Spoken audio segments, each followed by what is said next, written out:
اب ہم پڑھیں گے نماز میں جو نماز کے طریقے کون سے ہیں، نماز میں سنتے کون سی ہیں، ان کی ڈیٹیل کے بارے میں پڑھیں گے۔ سب سے پہلے نماز میں اگر شیطانی وسوسہ آ جاتا ہے تو اس کا علاج کیا ہے؟ تو آپ صلی اللہ علیہ وسلم سے ایک صحابی نے سوال کیا کہ مجھے نماز میں اس طرح طرح طرح کے خیالات آتے ہیں، تو آپ صلی اللہ علیہ وسلم نے فرمایا آپ 3 دفعہ اعوذ باللہ من الشیطان الرجیم پڑھیں اور بائیں کندھے پر تھوک دیں، یعنی اس طرح تھوکنا نہیں ہے بلکہ اس طرح کی پھونک ہو جس میں تھوڑا سا تھوک شامل ہو۔ یہ آپ 3 دفعہ کریں گے جب بھی آپ کو نماز میں کوئی وسوسہ کوئی خیال اس طرح آتا ہے۔ اب آگے ہے دوسرے نمبر پر سنت موقدہ، وہ کون سی ہیں؟ سنت موقدہ 12 ہیں جو نبی کرم صلی اللہ علیہ وسلم نے بتائی، اور ان کی فضیلت یہ ہے کہ جو 12 یہ سنتے پڑھتا ہے، سنتے موقدہ پڑھتا ہے، اس کے لیے جنت میں ایک محل تیار کر دیا جاتا ہے۔ جس طرح آتا ہے کہ سنتے موقدہ میں سب سے پہلی یہ 2 فجر کی ہیں، 4 ظہر سے پہلے ہیں اور 2 ظہر کے بعد، یعنی 2 فجر کی 6 ظہر کی کتنی ہوگی 8، 2 مغرب کے بعد 10 اور 2 عشاء کے بعد 12، یہ سنتے موقدہ ہیں۔ ان کے علاوہ جتنی بھی سنتے ہوں گی وہ ساری غیر موقدہ ہے۔ موقدہ کون سے پھر دیکھ لیجئے، 12 ٹوٹل، 2 فجر سے پہلے، 4 ظہر سے پہلے، 2 ظہر کے بعد،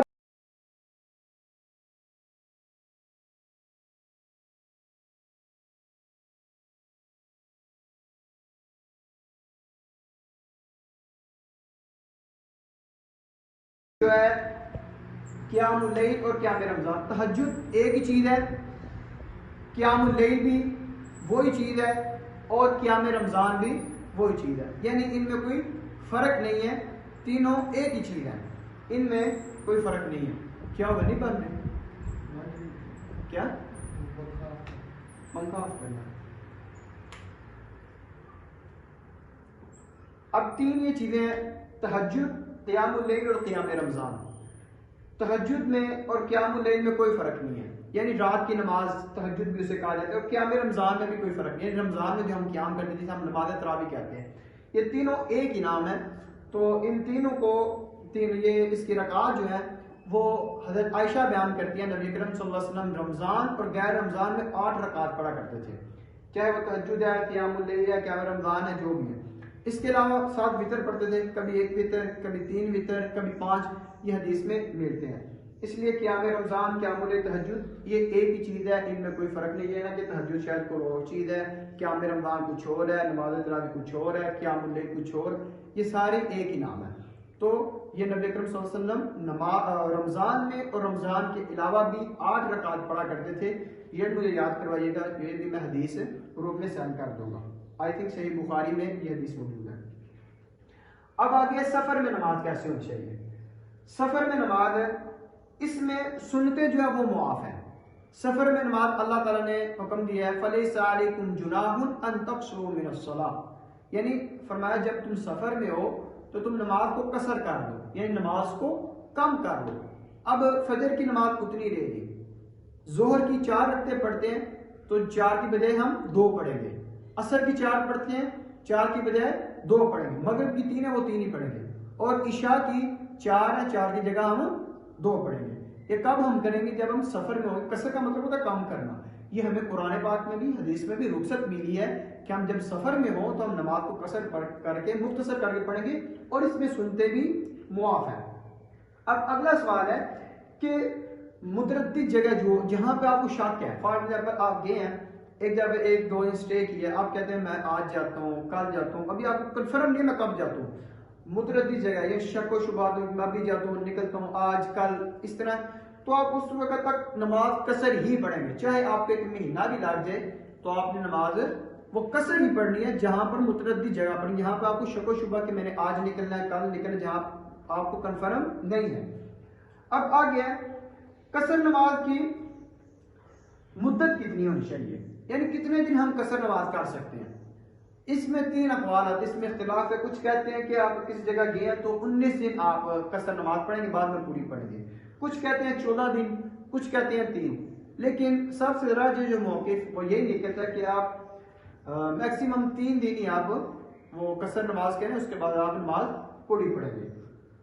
اب اسی طرح نماز عیدین، یعنی عیدین یہ تسنیہ کا صیغہ، یہ 2 عیدوں کی نماز، ان کا کیا طریقہ کار ہے؟ یہ ہم عیدوں میں پڑھتے ہیں، اس میں 2 رکعات ہوتی ہیں، اور پہلی رکعت میں 7 تکبیرات اور دوسری رکعت میں 4 تکبیرات، باقی جس طرح آگے نماز پڑھتے ہیں ثنا، سورہ فاتحہ اور آگے سورت، لیکن اس میں ایک ہے کہ آپ صلی اللہ علیہ وسلم جب عید کی نماز پڑھاتے تھے پہلی رکعت میں سورۃ الاعلیٰ اور دوسری رکعت میں سورہ غاشیہ کی تلاوت کیا کرتے تھے، یہ ان میں فرق ہے۔ اب آگے نماز کسوف اور خسوف۔ نماز کسوف اور خسوف کہتے ہیں جب چاند یا سورج کو گرہن لگے اس وقت یہ نماز پڑھی جاتی ہے، ان کو عربک میں یہ ٹرم یوز ہوتی ہے کسوف اور خسوف۔ تو آپ صلی اللہ علیہ وسلم کا بیٹا حضرت ابراہیم، وہ ان کے بیٹے تھے، تو وہ جب ان کی ڈیتھ ہوئی تو اس وقت نا سورج گرہن لگا ہوا تھا، تو لوگوں نے سمجھا کہ یہ ان کے بیٹا فوت ہوا ہے تو اس کی وجہ سے یہ سورج گرہن لگ گیا۔ تو آپ صلی اللہ علیہ وسلم نے فرمایا کہ اللہ کی نشانیوں میں سے نشانی ہے چاند کو گرہن لگنا، سورج کو گرہن لگنا، یہ کسی کی موت کی وجہ سے یا کسی کے پیدا ہونے کی وجہ سے یہ چاند اور سورج گرہن نہیں لگتا، یہ اللہ کی نشانیوں میں سے نشانی، جب اللہ چاہے وہ لگ سکتا ہے۔ یعنی انہوں نے لوگوں یہ سمجھایا کہ میرے بیٹے کی وفات پر اس طرح نہیں ہوا۔ تو یہ اس میں کتنی رکھتے ہیں؟ اس میں 2 رکھتے ہیں اور ہر رکعت میں 2 رکوع ہیں۔ اس میں کیا طریقہ کار ہے؟ نبی اکرم صلی اللہ علیہ وسلم نے نماز پڑھائی تھی، اس میں آپ نے نماز شروع کی ہے، پہلی رکعت آپ پڑھیں، پہلی رکعت آپ لمبی کریں، اس کے بعد جب آپ رکوع کرنا ہے، رکوع کے بعد کھڑے ہو جائیں، کھڑے ہونے کے بعد آپ عام طور پہ کیا کرتے ہیں؟ سجدے پہ جانا ہے، لیکن پھر آپ نے قیام شروع کر دینا ہے، پھر آپ نے قرات کرنی ہے، تو پھر آپ نے دوسرا رکوع کرنا ہے، پھر کھڑے ہونا ہے، تو پھر سجدے میں جانا ہے۔ اسی طرح دوسری رکعت میں بھی اس طرح کریں گے، یعنی ایک رکعت میں 2 رکوع کریں گے۔ نماز کسوف اور خسوف اس طرف تو ہمارا رجحان ہے نا، کئی ایسے لوگ ہوں گے جن نے کبھی پڑھی نہیں ہوگی۔ جب سورج چاند گرہن لگے تو آپ صلی اللہ علیہ وسلم نے فرمایا آپ زیادہ سے زیادہ صدقہ و خیرات کیا کریں، آپ اللہ سے ڈرا کریں، اللہ سے معافی مانگا کریں، استغفار کیا کریں۔ تو یہ ہے نماز کسوف اور خسوف کا طریقہ کہ اس میں 2 رکعتیں ہوتی ہیں، ہر ایک رکعت میں 2 رکوع ہوں گے، یعنی جب آپ نے ایک رکوع کر لیا دوسری دفعہ آپ کھڑے ہوں گے تو پھر آپ قرات کریں گے، پھر دوسرا رکوع کریں گے، اس کے بعد کھڑے ہو کے پھر سجدہ۔ یہ دونوں رکعت میں یہی طریقہ ہے۔ اب آگے نماز استسقاء، یہ نماز ہوتی ہے بارش کو طلب کرنے کے لیے، یعنی نبی کریم صلی اللہ علیہ وسلم کے دور میں بھی کہا سالی ہوئی صحابہ نے آپ صلی اللہ علیہ وسلم نے کہا کہ آپ دعا کیجئے بارش ہو جائے، کیوں بہت زیادہ کہا سالی ہو گئی ہے۔ تو اس کی جب اب بارش نہ ہو رہی ہو تو اس کا طریقہ کار یہ ہے کہ جب سورج طلوع ہو جائے تو اس وقت کھلے میدان میں جائیں، منبر لے جائیں، تو وہاں پر پہلے خطبہ ہوگا اور اس کے بعد دعا، تو پھر یہ نماز ہوگی۔ اب نماز استسقاء کہتے ہیں بارش طلب کرنا، پانی طلب کرنا، اس میں 2 رکھتے ہیں، اور اس میں ایک چیز یہ ہے کہ اس میں چادر بھی لے کر جائیں گے، اس چادر کو پلٹیں گے۔ اب آپ صلی اللہ علیہ وسلم نے بھی چادر لی ہوئی تھی، صحابہ نے بھی لی ہوئی تھی، یعنی جب آپ صلی اللہ علیہ وسلم نے خطبہ دیا تو دعا کیسے کرنی ہے؟ اپنے ہاتھوں کو الٹا کر کے۔ صحابی رسول بیان کرتے ہیں کہ آپ صلی اللہ علیہ وسلم نے اس طرح دعا کی، یعنی ہاتھوں کو اتنا بلند کیا کہ آپ صلی اللہ علیہ وسلم کی بغلیں بھی ہمیں نظر آنے لگی، یعنی ہاتھوں کو الٹا کر کے اور ہاتھوں کو اٹھا کر دعا مانگیں گے۔ کب؟ یہ نماز استسقاء بارش کو طلب کرنے کے لیے، اور یہ کھلے میدان میں پڑھی جاتی ہے، اس میں 2 رکعتیں ہوتی ہیں، ٹھیک ہے؟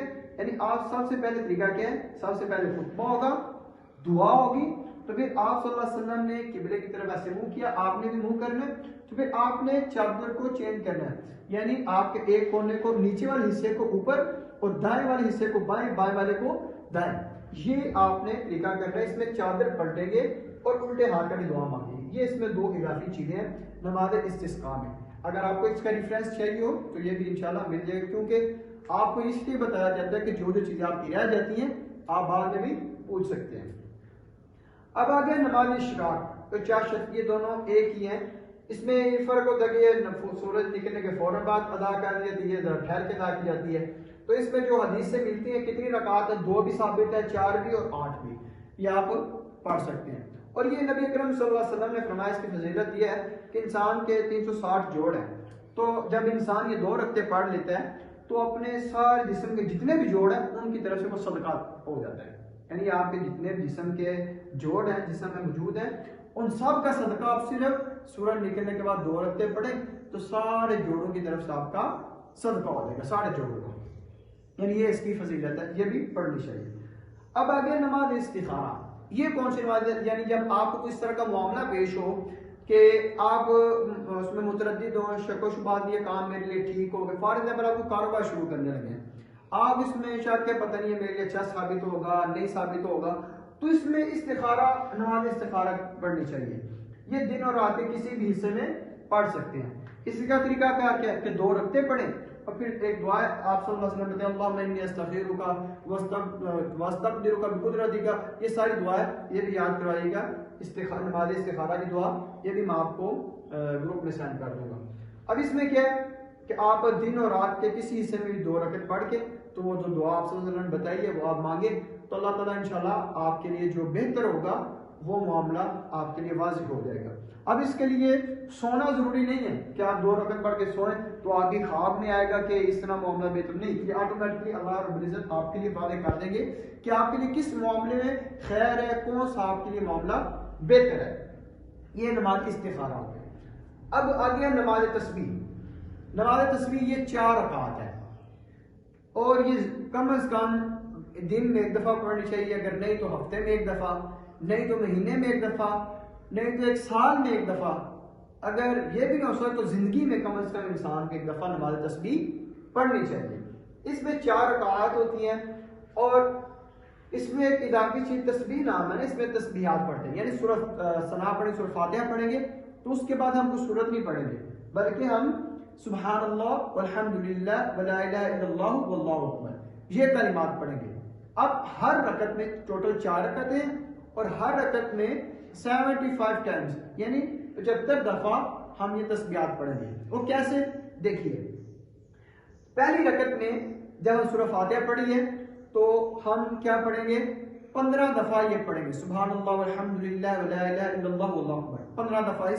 پھر جب رکوع میں جائیں گے 10 دفعہ رکوع میں، جب رکوع سے اٹھیں گے 10 دفعہ، جب سمیع اللہ لمن حمدہ کہتے ہیں اس وقت پڑھیں گے. یہ کتنے ہو گئے، 25 اور 35 ہو گئے. جب سجدے میں جائیں گے پھر 10 دفعہ، کتنے ہو گئے 45. جب سجدے سے اٹھیں گے تو پھر 10 دفعہ 55. جب دوبارہ سجدہ کریں گے پھر 10 دفعہ پڑھیں گے، یا دوسرا سجدہ جب کرتے ہیں کتنے ہو گئے 65. جب دوسرا سجدہ کر کے اٹھیں گے اگلی رکعت کے لیے تو اس وقت ہم نے بیٹھنا ہے، بیٹھ کے ہم 10 دفعہ پڑھیں گے تو کتنی دفعہ ہو جائے گا، یہ 75 دفعہ ہو جائے گا. تو یہی ترتیب ہے 4 رکعتوں میں اسی طرح کرنا ہے. دوبارہ سن لیجئے، پہلے سورہ فاتحہ پڑھ لیں گے، اس کے بعد ہم نے 15 دفعہ پڑھنا ہے. پھر رکوع میں 10 دفعہ کتنا ہو گیا 25. جب رکوع سے کھڑے ہوں گے 10 دفعہ کتنے ہو گئے 35. جب سجدہ کریں گے 10 دفعہ 45. جب سجدہ کر کے 1 دفعہ بیٹھیں گے 10 دفعہ پڑھیں گے کتنا ہو جائے گا 55. دوبارہ سجدہ جب دوسرا سجدہ کریں گے بیٹھیں گے پھر 10 دفعہ پڑھیں گے کتنی دفعہ ہو جائے گا 65. اور جب سجدہ دوسرا کر کے بیٹھیں گے اگلی رکعت کے لیے کھڑے ہوں گے اس وقت بھی 10 دفعہ پڑھیں گے تو یہ کتنی دفعہ ہوگا 75. یہ تشہد میں پڑھنا ثابت نہیں ہے، یہ صرف ایک رکعت میں 75 دفعہ پڑھیں گے. یہ نماز تسبیح کا طریقہ ہے. اب آگے نماز جنازہ. اس میں نہ سجدہ ہوتا ہے نہ رکوع ہوتا ہے، اس میں صرف 4 تکبیرات ہوتی ہیں. پہلی تکبیر کے بعد ہم ثنا پڑھتے ہیں، سورہ فاتحہ پڑھتے ہیں، ساتھ کوئی سورت ملا لیتے ہیں. دوسری تکبیر میں درود ابراہیمیہ ہم پڑھیں گے. تیسری تکبیر میں میت کے لیے دعائیں مانگیں گے جو قرآن و حدیث سے ثابت ہے، جس کو چاہے وہ بھی آپ کو مل جائے گی. اور چوتھی تکبیر اللہ اکبر کہہ کر سلام پھیر لیں گے. اب آگے ہے آخری نماز توبہ. اگر آپ سے کوئی گناہ سرزد ہو گیا، آپ نے گناہ کر لیے تو آپ اللہ سے معافی چاہتے ہیں تو آپ 2 رکعت نماز پڑھیں اور اللہ تعالیٰ سے معافی مانگیں، صرف اس نیت سے کہ اللہ تعالیٰ ہمیں معاف کر دے. نماز توبہ ہو گئی کیونکہ ہمارے اسلام کا دوسرا رکن چل رہا تھا، اس لیے جو میرے علم کے مطابق نمازیں جو میرے ذہن میں آئی ہیں وہ میں نے ڈیٹیل سے لکھ دی ہیں. آپ کو طریقہ بتا دیا کیا کیا پڑھنا ہے، کیسے پڑھنا ہے، کیا طریقہ ہے، وہ میں نے ڈیٹیل سے بتا دیا. مزید آپ کو اس میں کوئی اشکال ہو، کوئی مشکل ہو تو آپ بیجھجک اس کے بارے میں سوال کر سکتے ہیں. ہر ایک نماز کے متعلق آپ ریفرنس لے سکتے ہیں، دلیل مانگ سکتے ہیں، حدیث بھی مل جائے گی آپ کو. جتنی بار کے باتیں کی ہیں ہر ایک کے متعلق آپ کو ریفرنس مل جائے گا. اب اس کا خلاصہ جو تھا دوبارہ ایک دفعہ میں شارٹ کٹ بتا دیتا ہوں تاکہ آپ کے ریمائنڈ ہو جائے کہ سب سے پہلے اسلام کے بنیادی ارکان میں سے دوسرا رکن ہم پڑھیں نماز.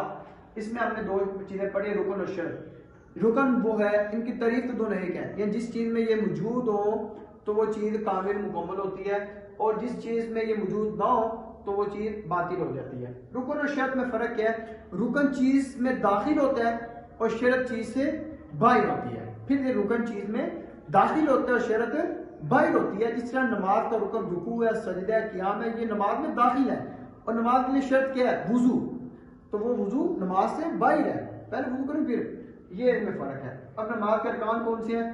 قیام کرنا، تکبیرۃ الاحرام جو سب سے پہلے نماز شروع کرتے وقت پڑھتے ہیں، سورہ فاتحہ، رکوع کرنا، رکوع کے بعد کھڑے ہونا، 7 اعضاء پر سجدہ کرنا جو بتائیں، 2 پاؤں، 2 گھٹنے، 2 ہاتھ اور 1 یہ 7 اعضاء پر سجدہ کرنا، پھر 2 سجدوں کے درمیان بیٹھنا، اس طرح تمام افعال میں اطمینان، سکون ہونا چاہیے، تو تمام ارکان میں ترتیب ہونی چاہیے۔ 10 نمبر کا آخری تشہد، اور آخری تشہد میں بیٹھنا ہے، پھر نبی اکرم صلی اللہ علیہ وسلم پر درود پڑھنا ہے، پھر آگے سلام پھیرنا لاسٹ میں۔ اب واجبات الصلاۃ میں کون سے ہیں جو واجب ہیں؟ تکبیرۃ الاحرام، پھر سمع اللہ لمن حمدہ، یہ امام نے پڑھنا ہے، مقتدیوں نے بھی، اکیلے جیسے بھی آپ پڑھ رہے ہیں۔ تو ربنا ولک الحمد، یہ دعا بھی ہر ایک نے پڑھنی چاہیے، اکیلا نماز پڑھے، جماعت کے ساتھ امام مقتدی جو بھی ہے، سب کے لیے لازمی ہے۔ پھر اس کے بعد رکوع میں سبحان ربی العظیم کہنا، یہ بھی لازمی ہے۔ سجدے میں سبحان ربی الاعلیٰ، یہ بھی واجب ہے۔ 2 سجدوں کے درمیان یہ بھی واجب ہے۔ سب سے چھوٹی دعا رب اغفر لی، اور دوسری دعا کہ اللہم اغفر لی وارحمنی واجبرنی وارفعنی واہدنی وعافنی وارزقنی، یہ دعا بھی چاہیے آپ کو انشاءاللہ مل جائے گی۔ پھر اس طرح واجبات میں پہلے تشہد اور تشہد میں بیٹھنا۔ اب آگے تھی نماز کے متعلق، نماز میں شیطانی وسوسے کا کیا علاج ہے؟ 3 دفعہ اعوذ باللہ پڑھ کے بائیں طرف پھونک دے۔ سنت موقع جو 12 تھی، 2 فجر کی، 6 ظہر کی، 2 مغرب کے بعد، 2 عشاء کے بعد۔ اب آگے تہجد، قیام اللیل، قیام رمضان، یہ سارے ایک ہی نام ہے جو رات کو نماز پڑھی جاتی ہے۔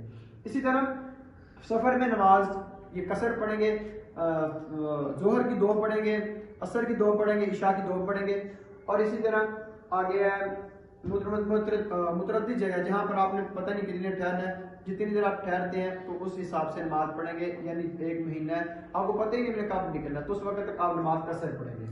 اسی طرح اس کی تعداد جو علماء نے بتائی، کچھ 19 کہتے ہیں، کچھ 14 کہتے ہیں، کچھ 3 کہتے ہیں، تو زیادہ راجح بول ہے کہ 3 دن آپ قصر نماز پڑھیں، اس کے بعد آپ کوئی شروع کرتے ہیں۔ پھر نماز عیدین ہے، اس میں 2 رکھتے ہیں، پہلی رکعت میں 7 تکبیرات ہیں، دوسری میں 5 ہیں۔ نماز کسوف و خسوف، سورج اور چاند گرہن لگتا ہے اس وقت پڑھتے ہیں، اس میں 2 رکعتیں ہوتی ہیں، اور لیکن ہر رکعت میں 2 رکوع ہوتے ہیں۔ آگے پھر نماز استسقاء، یہ جب بارش طلب کرنے کے لیے ہوتی ہے، اس میں 2 رکعتیں ہوتی ہیں، لیکن اس میں یہ ہوتا ہے کہ ہم چادر لے کر جائیں گے اور چادر کو پلٹیں گے اور ہاتھ دعا مانگیں گے تو الٹے ہاتھ کر کے مانگیں، لیکن اتنا ذہن میں رہے کہ یہ سر سے اوپر ہاتھ نہ جائے، ادھر تک ہی رہے۔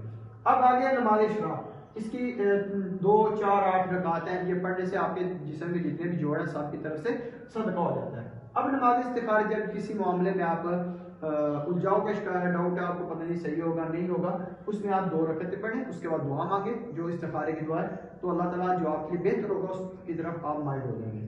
اب آگے نماز تسبیح ہے، اس میں 4 رکعات ہیں، اور ہر رکعت میں ہم نے 75 مرتبہ ہم نے یہ تسبیحات پڑھنی ہے، سبحان اللہ والحمدللہ ولا الہ الا اللہ واللہ اکبر۔ اب آگے نماز جنازہ ہے، اس میں 4 تکبیرات ہیں، پہلی میں سورہ ثنا، سورہ فاتحہ کو سورت، دوسری میں درود ابراہیمی، تیسری میں میت کے لیے دعائیں، چوتھی میں سلام پھیر دینا، اس میں رکوع سجدہ نہیں ہے۔ اب آگے نماز توبہ جو آخری نمبر پہ ہے کہ نماز توبہ جب آپ کو گناہ کو سرزد ہو گیا 2 نفل پڑھیں، اللہ تعالیٰ سے دعا مانگے، اللہ تعالیٰ سے معافی مانگے، انشاءاللہ آپ کو معاف کر دے گا۔ آج کا ہمارا یہ نماز کا جو تھا چیپٹر وہ کمپلیٹ ہو چکا ہے، انشاءاللہ کل ہم زکوٰۃ اور حج پر بات کریں گے۔ وما توفیق الا باللہ، علیہ توکلت و الیہ انیب۔